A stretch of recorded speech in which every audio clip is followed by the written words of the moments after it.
اعوذ باللہ من الشیطان الرجیم بسم اللہ الرحمن الرحیم۔ سورہ الحجرات، اس کی آیت ہے 18 اور یہ مدینے میں نازل ہوا۔ سورہ فتح بھی مدینے میں نازل ہوا تھا اور اس کے رکوع ہے 2۔ بسم اللہ الرحمن الرحیم۔ آیت نمبر 1 میں اللہ پاک فرماتے ہیں سورہ حجرات کی، اے ایمان والو، کسی بھی معاملے میں، کوئی بھی میٹر میں اللہ اور اس کے رسول سے آگے نہ بڑھا کرو۔ مثال کے طور پہ اب رسول اللہ رکوع میں نہیں گئے، تم رکوع میں مت چلے جاؤ۔ مثال کے طور پہ رسول اللہ اگر کعبے کا طواف کر رہے تو تم چلتے چلتے رسول اللہ کے آگے مت بڑھ جاؤ۔ یہ سورہ حجرات کب نازل ہوئی تھی؟ ایکچولی بقرعید کی عید کا وقت تھا، تو رسول اللہ ابھی قربانی نہیں دیے تھے، تو بہت سارے لوگوں کیا کرے، آگے اپنے اپنے گھروں میں قربانیاں دے دی۔ تو اللہ تعالیٰ بول رہے رسول سے آگے مت بڑھو اور اللہ سے ڈرتے رہو کہ کہیں رسول کی بے ادبی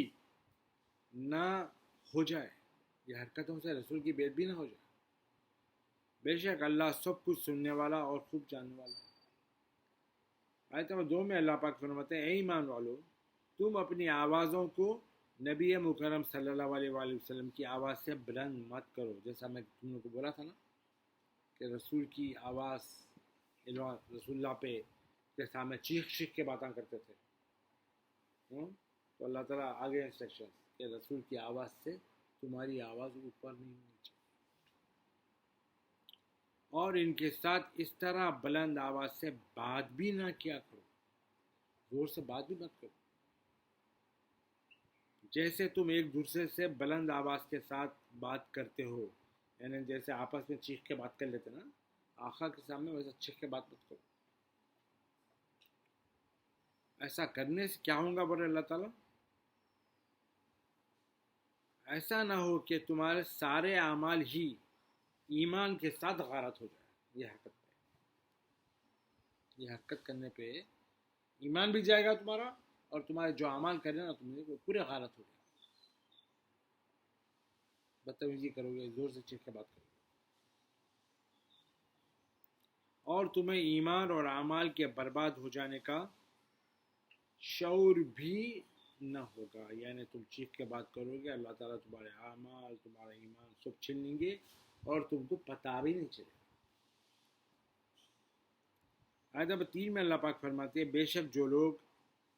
رسول اللہ صلی اللہ علیہ وآلہ وسلم کی بارگاہ میں ادب و نیاز کے باعث اپنی آوازوں کو دھیمی رکھتے ہیں، یہی وہ لوگ ہیں جن کے دلوں میں اللہ نے تقوی کے لیے چن کر خالص کر لیا ہے۔ یعنی جو اللہ کے رسول کے ساتھ ادب کے ساتھ رہتے ہیں، ان کے ساتھ دھیمی آواز میں بات کرتے ہیں، ایسے ہی لوگوں کو اللہ تعالیٰ سلیکٹ کر لیا تقوی کے لیے، ان کے دلوں میں تقوی خالصتاً اللہ تعالیٰ ڈال۔ انہی کے لیے بخشش ہے اور اجر عظیم ہے، جس کو اللہ سلیکٹ کرا، ان کے لیے اجر عظیم ہے، ان کے لیے ہی بخشش ہے۔ وہاں پہ تھے تو بہت سارے جس کو صحابہ کہتے ہیں، لیکن اس میں سے بھی اللہ تعالیٰ سلیکٹ کر لیا، کر کے ان کے دلوں میں خالص تقوی اور ایمان ڈال دیا، اور ان کے لیے بخشش بھی ہے اور اجر عظیم بھی ہے۔ آیت نمبر 4 میں اللہ پاک فرماتے ہیں، بے شک جو لوگ رسول اللہ کے حجروں کے باہر سے پکارتے رسول اللہ کو، یعنی ایسے بھی بدتمیز لوگ تھے اس زمانے میں کہ باہر سے آ کے رسول اللہ کو معاذ اللہ محمد محمد ایسا پکارتے تھے کمروں کے باہر سے۔ تو اللہ تعالیٰ کیا بول رہی، جو لوگ رسول اللہ کو کمروں کے باہر سے پکارتے ہیں، ان میں سے اکثر آپ کے بلند مقام و مرتبہ اور آداب تعظیم کی سمجھ ہی نہیں رکھتے۔ نہ رسول اللہ کی رسپیکٹ ہے ان کے پاس، اور رسول اللہ کا لیول بھی نہیں معلوم ان لوگوں کو، اور رسول اللہ کے ساتھ کیسا ڈیل کرنا وہ بھی نہیں معلوم، سب چیزوں کی سمجھ ہی نہیں۔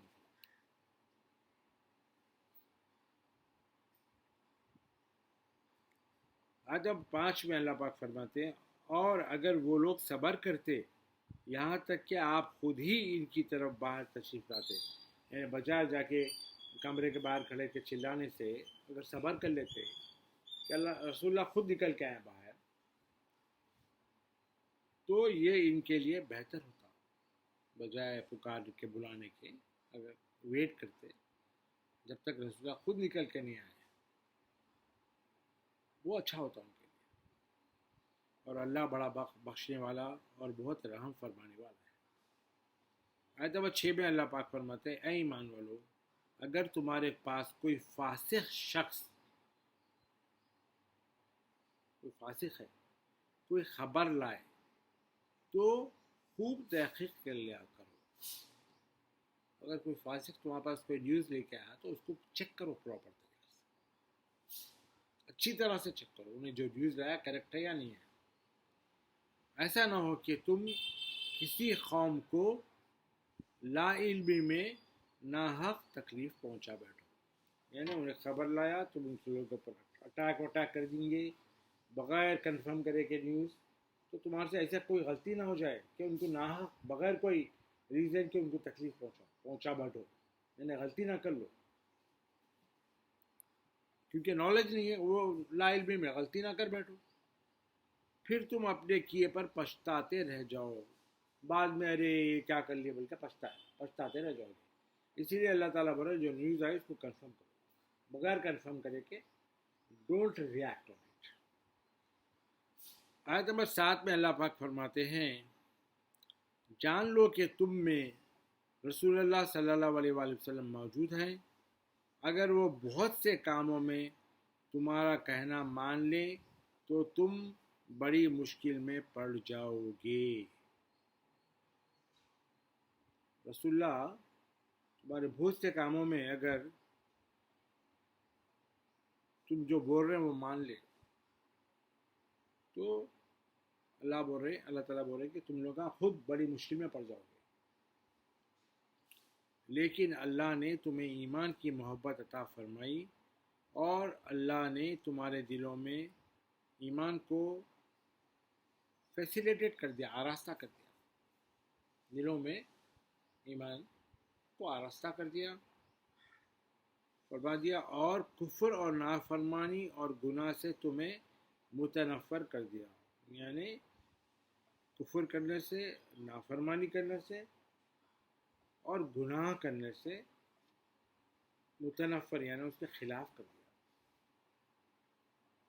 ایسے ہی لوگ دین کی راہ پر ثابت اور گامزن ہیں، یہ سب چیزوں کے خلاف ہو گئے ہیں، وہی لوگ سیدھے راستے پہ اور ثابت قدم ہے اور اسی پر چل رہے ہیں۔ آیت نمبر 8 میں اللہ پاک فرماتے ہیں، یہ اللہ کے فضل اور اللہ کی نعمت، یعنی تم میں رسول امی کی بعثت اور موجودگی کے باعث ہے۔ یہ اللہ کا فضل جو آ رہا تمہارے اوپر اور اللہ کی جو نعمت آ رہی ہے، کس کی وجہ سے؟ یہ رسول اللہ تمہارے میں جو ہے انہوں نبوت پہ ہے، یعنی نبی بنا کے بھیجے اللہ تعالیٰ بول کے، اور انہوں تمہارے بیچ میں موجود ہے بول کے، اس کی وجہ سے یہ رحمت بھی ہے اور فضل بھی ہے اللہ کا، اور اللہ خوب جاننے والا اور بڑی حکمت والا ہے۔ آیت نمبر 9 میں اللہ پاک فرماتے ہیں، اور اگر مسلمانوں کے دو گروہ آپس میں جنگ کریں تو ان کے درمیان صلح کرا دیا کرو۔ مسلمانوں سے اگر آپس میں لڑ لیے دو گروپ تو ان کے بیچ میں صلح کرا دو، یعنی لڑائی کو ختم کرا دو۔ پھر اگر ان میں سے ایک گروپ دوسرے پر زیادتی